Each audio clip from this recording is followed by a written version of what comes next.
वालों की संख्या बढ़ जाती है, जो आपके अलग हटके लोगों को पता तो लगे कि इस देश में हो क्या रहा है, इस राज्य में क्या हो रहा है। कितने लोग शाम को भूखे सो जाते हैं, कितने शिक्षा मित्र ऐसे जिनकी बेटियां शादी योग्य हैं, उनके पास 2 रुपए नहीं है और वो किसी के दरवाजे पर जाते हैं, दरवाजे पर जैसे ही पता लगता है शिक्षा मित्र की बेटी है तो वो उससे बात करना पसंद नहीं करते हैं। वो जानते हैं कि ये क्या खर्च करेगा शादी में।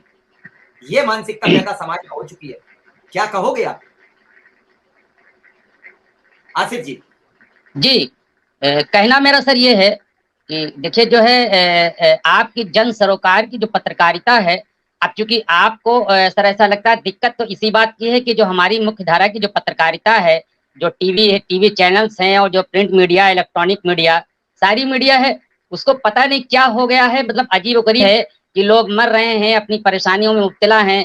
लोगों को जो है 9,000 10,000 में 24 साल से उनका शोषण किया जा रहा है और सरकार बाकायदा कर रही है। और अफसोस विक्रम जी माफ करिएगा, मुझे कहने दीजिएगा। देखिए आप लोग सर प्लीज किसी को मना मत करिए कि लिखिए ना, बोलिए ना, पढ़िए ना, कहिए ना, अपनी दर्द कहिए ना, बिल्कुल दर्द कहिए, लिखिए, बोलिए, शासन के खिलाफ बोलिए, प्रशासन के खिलाफ बोलिए। आपका शासन प्रशासन केवल आपको ब्लैकमेल कर रहा है, आपका टाइम पास कर रहा है। सीधी सी बात, सीधी सीधी ये बात है। आप लोग सरकारी जबान बोलना बंद करिए।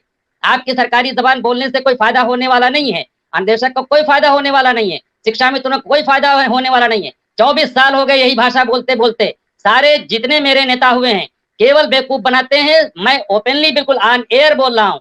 आपकी जन सरोकार पत्रकारिता कहिए कि जो है मिश्रा जी जैसे लोग, 1-2 लोग लिख रहे हैं, बोल रहे हैं, पढ़ रहे हैं तो आवाज आ रही है, वरना मेरे जैसे लोगों को बोलने नहीं देगा, कोई एक आवाज कहने नहीं देगा। मैं अब से 20 साल पहले मैं भी जर्नलिज्म का कोर्स इग्नू से किए हुआ हूँ।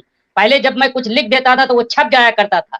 आज की डेट में एक छोटा अखबार भी कुछ छापने के लिए नहीं तैयार, लिखने के लिए नहीं तैयार।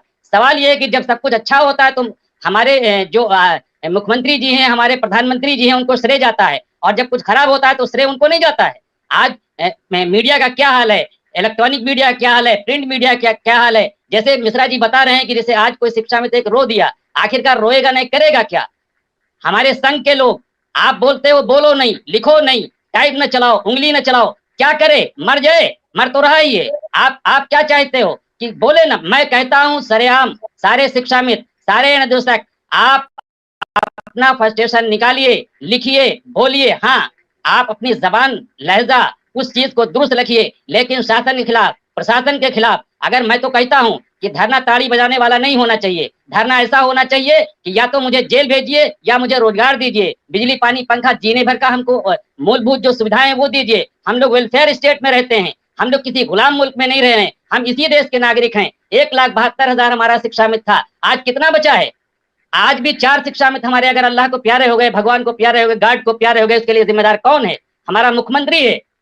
मैं ओपनली बोल रहा हूँ, ऑन एयर बोल रहा हूँ। फिर जिम्मेदार कौन है? अगर मेरे लिए कोई अच्छा 10,000 किया गया, सारे शिक्षा मित्रों ने शुक्राना अदा किया, मैं आज भी शुक्र अदा करता हूँ कि 3500 से 10,000 पे किया, लेकिन आज 2017 के बाद से 1 रुपया ना बढ़ना, उसके लिए भी हमारे मुख्यमंत्री जिम्मेदार है, हमारे शिक्षा मंत्री जिम्मेदार है। हम तो कहते हैं कि जब शिक्षा मंत्री का कोई काम नहीं है, आप क्यों रखे हैं? स्वास्थ्य मंत्री का कोई काम नहीं है तो आप क्यों रखे हैं? मुझे अगर मेरा कोई काम नहीं तो मुझे क्यों रखे हैं? मुझे बेगारी के लिए रखे हैं। शिक्षा मंत्री का कोई काम नहीं, वो फैसले नहीं ले सकता है। अगर वो फैसले नहीं ले सकता है, सब कुछ मुख्यमंत्री जी ही करेंगे, तो उसे आप क्यों रखे हैं? आप उसको बंगला दिए हुए हैं। ये वेलफेयर स्टेट है, ये कोई किसी के बाप का स्टेट नहीं है, ये वेलफेयर स्टेट है। आज किसी की हुकूमत है, कल किसी की थी, कल किसी की होगी। आज की डेट में जब तक मुख्यमंत्री जी हमारे हैं, हम लोग उनको बिल्कुल बोल सकते हैं, कह सकते हैं, मांग सकते हैं, वही जिम्मेदार हैं। अगर आज 4 शिक्षा मित्र अल्लाह को प्यारे हो गए, भगवान को प्यारे हो गए, उसके लिए मुख्यमंत्री जी जिम्मेदार हैं। मैं बोल रहा हूँ जिम्मेदार हैं, क्योंकि अगर वो फैसला लेट कर रहे हैं और होते करते अगर 1,45,000 सारे शिक्षा मर जाते हैं, उसके बाद अगर कुछ होता है तो उसका क्या मतलब होता है? सर कुछ मतलब होता है उसका? आप कहते हो धैर्य रखिए, अरे धैर्य को रखने के लिए भी धैर्य नहीं बचा है। मैं तो बिल्कुल बोल रहा हूँ, सरेआम बोल रहा हूँ। मैं सबसे पहले तो जो शिक्षा मित्रों के नेतागण हैं वो केवल टाइम पास करवा रहे हैं, वो सब जानते हैं क्या होने वाला है, और उसके बाद फिर धरना लगाया जाएगा और फिर 1 दिवसीय ताड़ी दिवस होगा। ये ताड़ी दिवस बंद होना चाहिए। अगर गिरफ्तारी देने की अगर ताकत नहीं है, अगर लीड करने। तो दोस्तों बस यही जानकारी थी। अगर आपको अच्छी लगी हो तो लाइक कर लेना, चैनल को सब्सक्राइब कर लेना, ताकि आप लोग को इसी तरीके की रियल एवं स्टिक जानकारी आप तक पहुंचाते रहेंगे। आप हमेशा अपडेट रहेंगे। जानकारी अच्छी लगे तो लाइक